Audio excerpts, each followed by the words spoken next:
গোপাল সোনার নেপি বানানোর জন্য আমি কাপড়ের লম্বা নিলাম 4 ইঞ্চি এবং প্রস্থ নিয়েছি 5.5 ইঞ্চি। এখন আমি উপরের নেপির সুতলিটি ঢুকানোর জন্য 1/2 ইঞ্চি কাপড় ভাঁজ করে ভাঙা দিয়ে সিলিয়ে নিচ্ছি। এই দিক দিয়ে আমি নেপির মধ্যে সুতলিটি ঢুকাবো।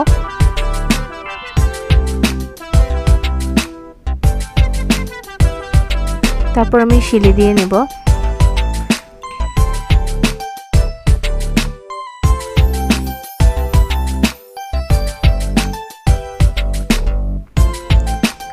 তো তারপর আমি কাপড়টিকে ফোল্ড করে নেব। তো 4 ভাঁজে আমি ফোল্ড করে নেব কাপড়টিকে। দেখুন আমি কিভাবে ভাঁজ করে নিচ্ছি কাপড়টিকে। 4 ভাঁজে ভাঁজ করে নিলাম। যেদিক দিয়ে আমার খোলা সাইড কাপড়ের ওদিক দিয়ে আমি 1 ইঞ্চি দাগ কেটে নেব। আসলে আমি তো ওই উপরের সুতলি ঢুকানোর জন্য 1/2 ইঞ্চি কাপড় আমি না সিলিয়ে নিয়েছি, আর যদি না সিলাতাম তাহলে আমি 1.5 ইঞ্চি কাপড় নিতাম। সো আমি যেহেতু সিলিয়ে নিয়েছি তার জন্য আমি 1 ইঞ্চি কাপড় নিলাম, আর নিচ থেকে নিলাম 1/2 ইঞ্চি কাপড়। এখন আমি এটাকে একটা রাউন্ড শেপ দিয়ে নিয়েছি। এখন আমি এটাকে কেটে নেব।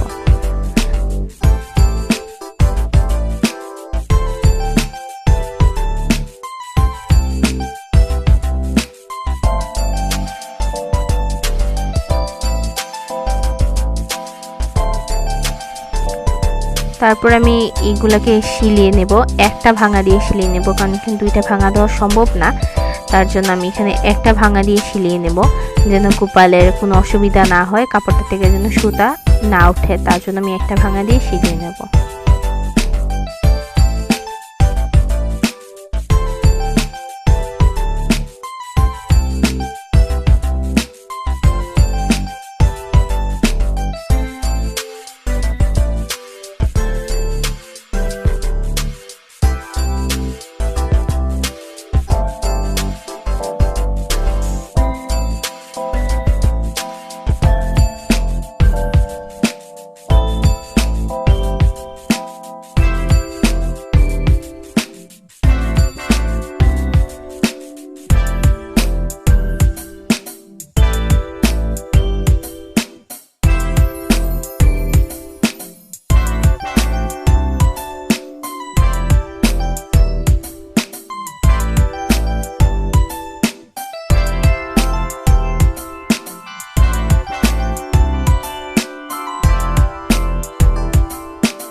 তো আমার রাউন্ড করে সিলানো কমপ্লিট। এখন আমি ওই যে দুইটা মাথাকে একসাথে কাপড়ের নেপি সিলিয়ে নেব, তাহলে আমার নেপি বানানো কমপ্লিট। তারপর আমি গোপালের সুতলির জায়গায় সুতলিটাকে ঢুকিয়ে নেব, তাহলে গোপালের তৈরি হয়ে গেল গোপালের নেপি।